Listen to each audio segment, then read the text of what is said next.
السلام عليكم ورحمة الله وبركاته. ازيكم حبايبي؟ عاملين ايه؟ يا رب تكونوا بخير وبصحة تامة يا رب. وحشتوني بجد، وحشني التصوير، وحشني حياتي معاكم. انا عارفة ان انا بتأخر عليكم وبنزل كل فترة وفترة كده في فيديو، بس قلنا قبل كده قليل دائم احسن من كثير منقطع. هدفي من الفيديوهات تعليم البنات اللي بتقع معاها حاجه في المطبخ، في حاجه زي كده مش عارفاها، حاجه اي نصيحه تحب تعرفها اي بنت تبعت لي وباذن الله هرد عليها في المطبخ. هدفي ان شاء الله باذن الله اوصل لكم اي معلومه بطريقه سهله ومبسطه، وكل اسراري اعرفها لكم باذن الله هنا في اكل شوشو. انا بصور ليه؟ دي حاجه انا حباها. انا بحب المطبخ جدا جدا جدا جدا جدا. بحب الطبخ الحمد لله، شاطره بشهاده كل اللي كان من ايدي، وباذن الله تتفرجوا عليا، واللي حابب يجي يدوق من اكلي يتفضل عندي ويدوق احلى اكل، واي حاجه تطلبوها من عندي قبل العندي. انا حتى لو اتاخرت في التصوير انا مش هدفي الشهره نهائي والله، ولا هدفي خالص الفلوس والكلام دوت، قد ما انا هدفي ان الحاجه ديت ماما بتحبها قوي وبابا بيحبها قوي، شايفين ان انا عندي مهاره الطبخ ديت، فحابين ان انا اوصل. فربنا يدي مين طولة العمر بقى، مين هيشوف مين هيعيش قبل مين هيموت قبل مين، الله اعلم. فانا حابه تكون دي ذكرى مني لاولادي ان شاء الله باذن الله، زوجي امي ابويا لا قدر الله ايه حصل اي شيء وتوفانا الله قبليهم، فيبقى ليا فيديوهات يتفرجوا عليا فيها، بقدم محتوى كويس محترم، حاجه كويسه، حاجه تشرفهم قدام اي حد. وكفايه رغي كده، ويلا بينا نشوف حلقتنا النهارده عباره عن ايه. والنهارده داخلين بحاجه تقيله بس هتعجبكم قوي ان شاء الله. يلا بينا نشوف الحلقه بتاعتنا النهارده هتكون ايه هي. زي ما انتوا شايفين يا امارات، الحلقه بتاعتنا النهارده عباره عن ورك من الديك الرومي. هتجيبوه من اي سوبر ماركت كبير، يعني دوت انا جايباه من اسواق العسيم. يلا بينا نشوف النهارده طريقتنا ايه هي في ورك الديك الرومي. طبعا تقدري تعملي الطريقه اللي انا هقولك عليها ديت في الديك الرومي كامل. يلا بينا نشوف هنعمل ايه. اول حاجه معانا هنعملها محلول النقع، واللي هو عباره عن ايه؟ عباره عن لتر من الميه. كل لتر من الميه ليه نص كوبايه سكر، نص كوبايه ملح، شويه خل وليمونه، وتحطي تعصريها وتحطيها بقشرها وتسيبيه على الاقل ساعتين في الميه، يطلع لك باللون الابيض الجميل اللي انتوا شايفينه ده. وطبعا بعد ما بنخلص هوريكم هنعمل ايه، عشان مش عايزينه يكون فيه اي نسبه من الميه. بنجيب كده منديل اهو زي ما انتم شايفين، ونفضل ننشف كده اي ميه موجوده في الديك الرومي بتاعنا. احنا قلنا النهارده معانا ورك من الرومي كده اهو، نشفنا الميه بتاعتنا كلها. يلا بينا نشوف هنعمل ايه تاني يا شروق. اول حاجه عايزينها هنجيب سكينه زي ما انتم شايفين، بسم الله، ونبتدي نعمل كده. شايفين بنفتح اللحم بتاعنا اهو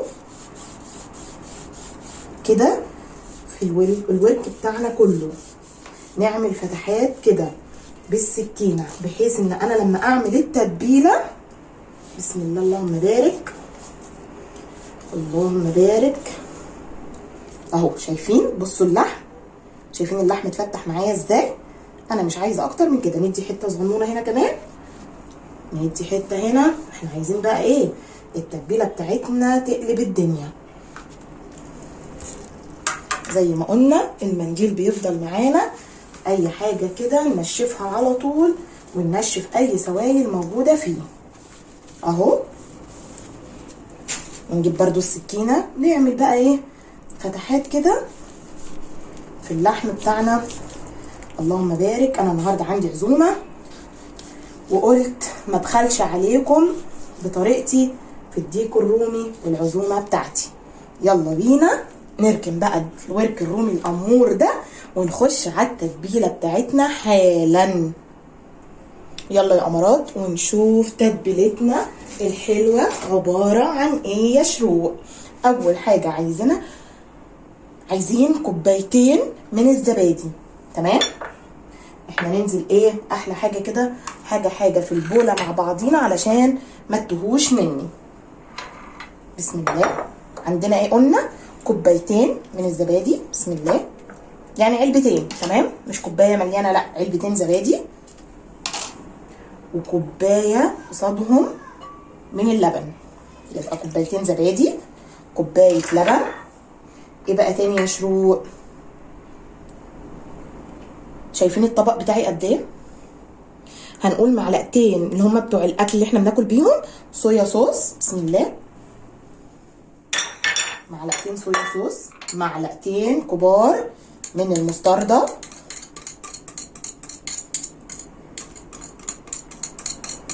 بسم الله اللهم بارك، معلقتين من المستردة، معلقتين من الهوت صوص. تقدري تلغيه من الوصفه عادي جدا، بس معلقتين الهوت صوص دول مش هيخلوها لك سبايسي، ما تقلقيش. هنا بقى عندنا معلقتين كبار من الكاتشب، معلقتين كبار من الصلصه. بسم الله، ننزل بكل مقاديرنا كده مع بعضينا واحده واحده. كان نفسي يكون عندي دبس رمان، بس للاسف ما عنديش دبس رمان. ونحط معلقتين صغيرين عسل نحل. العسل النحل مع الصلصه هو ده اللي بيديكي اللون الحلو لاي حاجه انت بتشويها في الفرن. ما تخافيش، مش هيسكرها لك خالص. احنا حاطين معلقتين، تخيلي بقى قصاد كل التوابل اللي انا لسه هقول لك عليها دلوقتي حالا. ثانيه واحده وهنبقى مع بعضينا. ننزل كل العسل بتاعنا ده بقى، ويلا بينا على الطبق.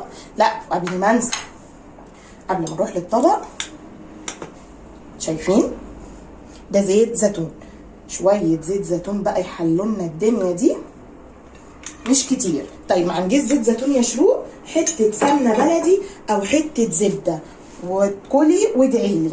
يلا بينا ندخل على احلى شويه توابل. زي ما انتم شايفين، معلقه كبيره من الزعتر، معلقه كبيره من الروزماري، معلقه كبيره من البابريكا المدخنه، معلقه صغيره كركم، ربع معلقه صغيره قرفه، معلقه كبيره جنزبيل، معلقه كبيره شطه وده اختياري براحتك، توم، بصل، فلفل، بهارات اللي انا طبعا كنت عاملاها معاكم، وكاري. ويلا وطبعا ما ننساش حاجتين مهمين علشان تنهي معاكي اي زفاره وانتي بتعملي الرومي يا شروق. ايه هما يا بنات يا حلوين؟ معلقه صغيره حبهان مطحون، ومعلقه صغيره جوز الطيب. ويلا بينا ننزل بالكلام الحلو ده على الخلطه بتاعتنا.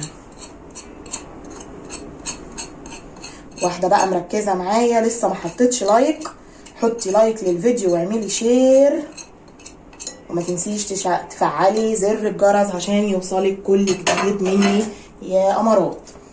شويه الملح بتاعنا، بسم الله. طبعا ما ننساش الملح، حطينا الملح ونقلب بقى. بسم الله اللهم بارك الخلطه الجميله ديت. بصي هتشمي احلى روايح. شايفين؟ بصوا التتبيله، شايفين شكلها وريحتها؟ والله يا بنات تحفه. اعرف ازاي ان بقيت حاجتي هتبقى ناجحه؟ من ريحتها وهي لسه نيه. ريحه التتبيله معايا تحفه. بصوا لونها، شايفين الشكل والجمال؟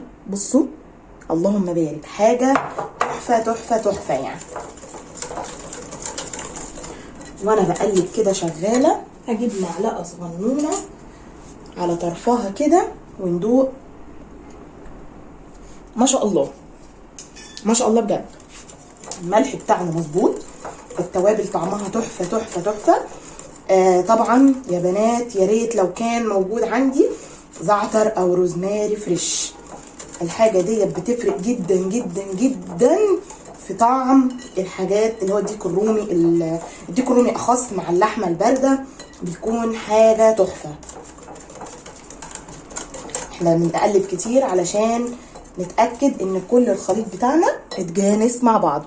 يلا بينا نروح نجيب ورك الرومي اللي احنا راكنينه هناك على جنب ده علشان نتبله ونشوف هنسويه ازاي يا امارات. زي ما انتم شايفين يا حبايبي، احنا جبنا الورك بتاعنا اهو. هنا بقى ما ينفعش خالص جوانتي بقى ومعلقه والكلام ده، ما ينفعش. ليه ما ينفعش يا شروق؟ علشان احنا عايزين حد هيقول لي دلوقتي طب ما انت بتحط لنا البتاع. انا بمسح التتبيله اللي فيها عشان حرام. ريحه التتبيله لوحدها كفيله تخليكي تدوقيها نيه. احنا مش عايزين ايه نيجي قدام الكاميرا، نجيب حاجتنا كده ونمسك بايدينا كده بسم الله وندخل في الفتحات اللي احنا عاملينها كده. انا عايزه التتبيله دي تخش في كل حته في الديك الرومي بتاعي، في ورك رومي اهو كده اهو. نعمل له بقى ايه مساج بقى، ندلعه، نحط كده براحتنا الكميه اللي احنا عايزينها وندخل في الفتحات اللي احنا حاطينها دي كويس قوي عشان ناخد احلى نتيجه. انا هنا فاصله الجلد عن اللحم برضو. انا عايزه بقى تتبيلتي ديت تخش في كل حته في الديك الرومي بتاعي، عايزه الريحه تبقى قلب الدنيا. هنا نجيب تتبيلتنا بسم الله ونحط برضو في الفتحات بتاعتنا. دي احسن طريقه تقدميها. عندك عزومه هتشوفوا بقى انا هقدمها مع شويه رز بسمتي، عسل عسل عسل عسل، حاجه تشرفك كده قدام ضيوفك ما شاء الله اللهم بارك. بسم الله. بصوا انا بدلعه، اعملوا له احلى مساج كده اهو زي ما انتوا شايفين معايا اهو. بسم الله. نجيب تاني هنا من قدام نحشي كده. احنا بقى مش عايزين نهدر اي حته من الخلطه بتاعتنا، شايفين ما شاء الله دلكناه كله اهو. ونتاكد تاني ان دخلنا كله تحت الجلد. فتحاتنا اللي بالسكينه وتكون سكينه حاميه علشان ما نعورش نفسينا، ونفتح فتحات كويسه جوه اللحم. بس كده ثانيه واحده اشطف ايديا وارجع اقول لكم هنعمل ايه. يلا اللي ما حطش لايك لحد دلوقتي اللي بيتفرج عليا يحط لايك بسرعه. عايزه اشوف التفاعل على الفيديو ده يا بنات يكون حلو كتير كده بيكم ان شاء الله. اديني جايه لكم حالا. طيب احنا نقدر بقى نسويه ازاي؟ كذا طريقه. اول طريقه نقدر نحطه في صينيه، الصينيه دي تكون مفروشه من تحت اي خضار انت بتحبيه. طيب انا ما عنديش، وطبعا هتحطي الخضار بتاعك وتحطي فوقيه الديك الرومي، تغطي بورق زبده وورقتين فويل حلوين وتحطيه في شفتي الصاجه؟ لا حطي الشبكه فوق الصاجه ونشغل اعلى درجه حراره. هياخد معاكي ساعتين باذن الله او ساعه ونص على حسب حجم الورك اللي معاكي. طيب مش عايزه بقى اتعب نفسي وابقى ضامنه السوا بتاعي، يبقى قدامنا ايه يا شروق؟ الحل السريع اللي بقى متوافر في كل حته عندنا، وهو الأكياس الحراريه. طبعا في كذا مقاس. طبعا احنا بقى ورك رومي ما شاء الله، فهنبقى محتاجين الكيس الجامبو. ثانيه واحده بقى وهقول لكم. بصوا حجمه قد ايه اللهم بارك. هقول لكم هنحط ايه مع الديك الرومي دوت اللي انا عاملاه الورك الرومي، هحط ايه معاه في الكيس الحراري. ثانيه واحده. شايفين يا امارات؟ هما بطاطستين 2 بالعدد.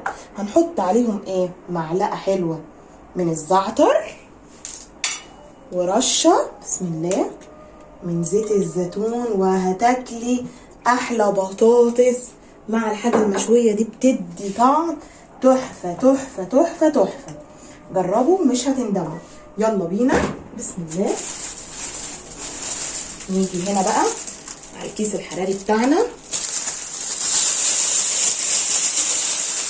نشمره كده عشان نعرف نحط الحاجه بتاعتنا. ننزل بالبطاطس بتاعتنا اللي بزيت الزيتون والزعتر دي بسم الله اللهم بارك. ونمسك بقى بسم الله اللهم بارك الورك بتاعنا، نشطف ايدينا كويس ونيجي عشان نربط الكيس بتاعنا الحلو ده. ما روحتش في حته، انا معاكم بشطف ايدي وجايه لكم اهو كده. احنا مش عايزين الصينيه دي خلاص. بسم الله. الكيس اتقطع من الديك الرومي ما شاء الله. استنوا كويس ان احنا معانا واحد تاني. خلي بالنا بقى ما يتقطع، زي ما ده اتقطع كده هنضطر نسوي في صينيه. بسم الله. هو علشان الورك بتاعه ما شاء الله. بسم الله اللهم بارك. اهو ناخد حذرنا بقى كده المره دي. ايوه كده. ننقل تاني البطاطس. يلا معلش بقى تعبتكم معايا من النقل من هنا لهنا اهو. نقلنا ولا اي حاجه. ما عنديش كيس حراري رغم ان ده اتقطع. هعمل ايه يا شروق؟ قلت لك في الصينيه، بس اهم حاجه نغطي وشه بورق فويل. نغطي الاول بورق زبده وبعدين ورقتين من الفويل نحكمهم كويس ونحط على اعلى درجه ونسيبه يعيش حياته. هيبقى معانا زي الفل. شروق انا باقي عندي باقي التتبيله ارميها؟ لا طبعا. بسم الله. احنا هنا ما بنرميش اي حاجه. نجيب كمان معلقه معانا ننزل كل الكلام ده جوه هنا في الديك مع الورك الرومي. ايوه كده اهو زي ما انتوا شايفين. يلا بينا نربطه زي ما انتوا شايفين يا امارات. انا ربطت الديك بتاعي بسم الله، وهنحطه في صينيه كده اهو وعلى الفرن بتاعنا على طول. قبل ما ندخل الفرن بتاعنا يا شروق عايزين حاجه بسيطه خالص. ايه هي؟ ندي الكيس بتاعنا بسم الله غزه بسيطه كده بس كده، مش عايزين اكتر من كده. يلا بينا نحطه في الفرن ونرجع نشوف النتيجه بتاعتنا ايه، ونعمل شويه رز بسمتي جنبهم حاجه كده عسل ان شاء الله. يلا يا امارات نعمل شويه الرز البسمتي اللي هنقدمهم مع الورك الرومي ان شاء الله. شويه رز بسمتي كده حاجه عسل عسل عسل ما شاء الله. يلا نشوف مقاديرنا ايه هي ونبتدي مع بعض يا حلوين. اول حاجه عندنا كيلو من الرز البسمتي مغسول ومتصفي، مش منقوع، مغسول بس ومصفينه. تمام. نعمل بس الحاجات بتاعتنا الحلوه دي. عندنا ايه تاني؟ سمنه بلدي. تمام. عندنا جزرتين مبشورين حلوين، وعندنا بصله متنعمه خالص. يلا بينا على الحله بتاعتنا، واللي ما حطش لايك يحط لايك حالا. ويلا بينا نطلع على الحله بتاعتنا ونشوف هنعمل ايه. اول حاجه هنحط الماده الدهنيه بتاعتنا بسم الله، وقلنا اللي هي السمنه البلدي. وعايزه اقول لكم يا بنات الديك ورك الرومي في الفرن ما شاء الله اللهم بارك. الريحه بجد جنان. عايزه اجيب لكم الحله تكون اوضح من كده ثانيه واحده، وهكون معاكم واظبط لكم كل حاجه ان شاء الله. بسم الله. جبنا الحله هنا كده مع الكاميرا كده تمام قوي اهو. حاطين الماده الدهنيه بتاعتنا ننزل بيها بسم الله. عندنا بصلتين مبشورين ناعم خالص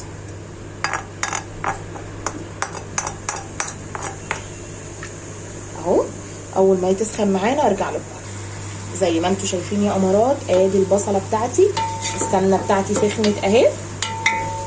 هنستناها تدبل شويه، احنا مش عايزينها بقى متحمره ولا حاجه، تدبل شويه ونشوف هنحط ايه تاني. احنا معانا فصين توم بس انا نسيت احطهم لكم في مع الحاجه اللي بصورها، بس هنجيبهم مرات فين يعني. ثانيه واحده وهيكونوا معانا. جبنا التوم ولسه شويه على ما نحطه. لما البصله بس تشد حيلها شويه كده معانا نحط التومه بتاعتنا على طول. نقفل الشباك علشان صوت العربيات ورانا بيكون باين في التصوير.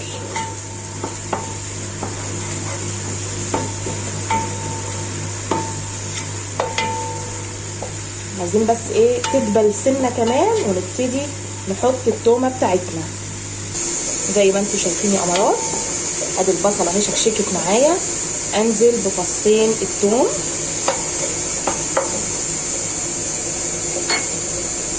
شايفين ايه اللي هناك ده؟ استنوا اهو، جايه فين؟ مش ظاهره اهي. هو ده دوت الديك الرومي بتاعنا اهو، طلع من الفرن. يلا نفتح عليه بسرعه، بس هوريهولكوا ايه لازم نفتح عليه الكيس، علشان الكيس بسم الله اللهم بارك، ونخلي بالنا من الدخان. اقرب لكم الحاجه شويه كده، بسم الله اهو، وداخل كمان الحل عشان نوريكم. نفتح كده زي ما انتم شايفين، لازم نفتح الكيس الحراري على طول علشان ما يلزقش فيه. اللهم بارك. اللحم عندي بصوا متفسخ كده، دايب دوب. انا بفتح الكيس بس علشان ما يلزقش، عشان لو سيبنا الكيس الحراري فيه، انا عايزه حاجه تساعد معايا في الفتح، علشان لو سيبنا الكيس هيلزق. بصوا بقى ما شاء الله، مش محتاج شوايه ولا اي حاجه، هو متحمر منه في كده. بصوا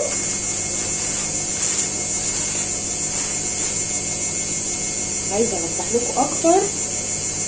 هو طلع بقى في الوقت اللي بعمل فيه الرز، بصوا اللهم بارك، شايفين؟ لسه بقى طبعا لما احطه لكم في طبق التقديم ما شاء الله. بصوا اللحم شايفين دايب، اتقطعت طلعت اللحمه على طول. بصوا يلا بينا نكمل الرز بتاعنا ونشوف هنغرف ازاي في الاخر. ينفع كده؟ ينفع كده تلاهينا في الديك الرومي نطلعه من الفرن، ولحقنا البصله على اخر لحظه. حمرت ايه؟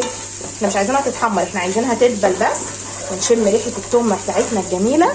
بسم الله اللهم بارك. وننزل بكيلو من الرز البسمتي. تقدري تعملي الكميه اللي تناسبك.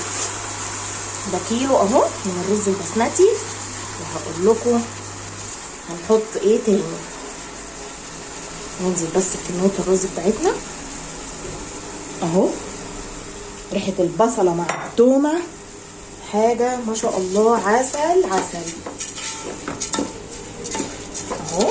ندي تقليبه بقى للكلام الحلو الجميل ده.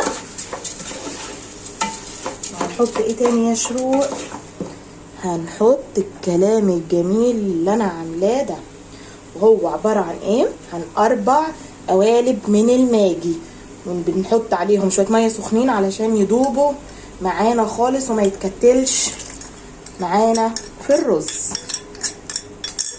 عشان في ناس كتير بتشتكي من النقطه اللي هي بتاعت ان انا بحط الماجي والماجي ما بيدوبش. تعالوا معايا سنه كده عشان نفتح درج التوابل، ونحط بقى التوابل بتاعتنا اللي احنا عايزينها. يعني مثلا رشه كده من التوابل اللي انا عاملاها، على رشه صغيره كده، شايفين؟ رشه بسيطه. والفلفل الاسمر، وطبعا رشه بسيطه عشان ندي اللون الجميل بتاعنا. مش هكتر، يا دوبك حته صغنونه كده من الكركم. مش هحط ملح دلوقتي الا لما اتاكد من ايه يا شروق؟ اتاكد ان الماجي تمام. ونحط كده عود قرفه. قرفه من الحاجات اللي في الرز البسمتي بتدي طعم تحفه. وهنحط كمان 2 كده من الحبهان. بصي دلعي الرز، هيطلع معاكي احلى رز باذن الله. بسم الله. ننزل بالميه بتاعتنا، طبعا ميه مغليه. ها هنا بقى الرز البسمتي كل كوبايه رز بتاخد 2 كوبايتين من الميه. انا يا دوبك عايزاه لونه اصفر كده خفيف. وطبعا ما ننساش ان انا هنزل بايه يا شروق؟ بالجزرتين اللي انا بشراهم معاكم، مش عايزين ننسى اي حاجه. يلا بقى ندوق الميه بتاعتنا.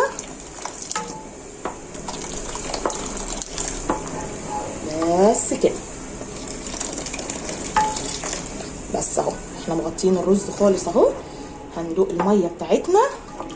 انا يا دوبك عايزاه كده سن لون اصفر بسيط خالص. تقدري الناس اللي ما بتحبش الكركم تقدر تلغي الكركم وتحط لون الزعفران بديل اللون الزعفران ده، بيتباع عند اي عطار ورخيص مش غالي. محتاج سنة ملح بسيطة. والله اكبر، طعم البصل والثوم حاجة عظمة.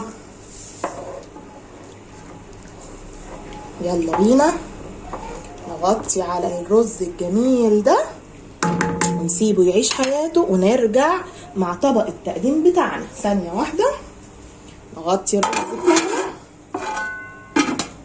ونسيبه يغلي، واول ما يغلي نوطي عليه. بيتعامل معاملة الرز العادي خالص. اول بقى ما يخلص ويستوي نرجع مع بعض على طول في طبق التقديم. زي ما عودتكم ان انا لازم انهي الفيديو معاكم. هتشوفوا عظمه مطاعم بقى، شغل مطاعم. اللهم بارك، العزومه تحفه، شويه اكل عسل، ما تعبناش نفسينا، كفايه علينا تكلفه الورك الرومي، وعملنا جنبيهم شويه رز بسمتي. بصوا حاجه كده عسل بالثوم والبصل والجزر، ادوا لون وطعم وريحه مش قادره اقول لكم ما شاء الله. لو بجد عندك عزومه وعملتي الديك الرومي بطريقتي بجد هتشرفك. تعالوا بينا في اكل شوشو اوريكم طبق التقديم بتاعي بقى شكله عامل ازاي، وما تنسوش تجربوه وتقولوا لي النتيجه عندكم كانت عامله ازاي. انا النتيجه بتاعتي ما شاء الله تحفه تحفه تحفه. يلا بينا، بس قبل ما نروح اوريكم طبق التقديم، ما شفتش اللايك وما شفتش الشير وما شفتش تفعيل الجرس علشان تشوفوا كل جديد من عندي هنا في اكل شوشو. يلا بينا اوريكم ومش هبخل عليكم بطريقتي الجباره. اللهم بارك، شايفين حاجه بجد عظمه. مغلفه لكم الطبق بتاعي بورق سوليفان، والرز بتاعي 10/10. مستنيه تطبيقاتكم ووروني النتيجه بتاعتكم ايه. طبعا دي سلطه الدقوس، اللي متابعني عارف ان الرز البسمتي بيتاكل معاه سلطه دقوس او زبادي. يلا بينا نشوف يا شروق اخبار الورك الرومي التحفه ده عامل ازاي.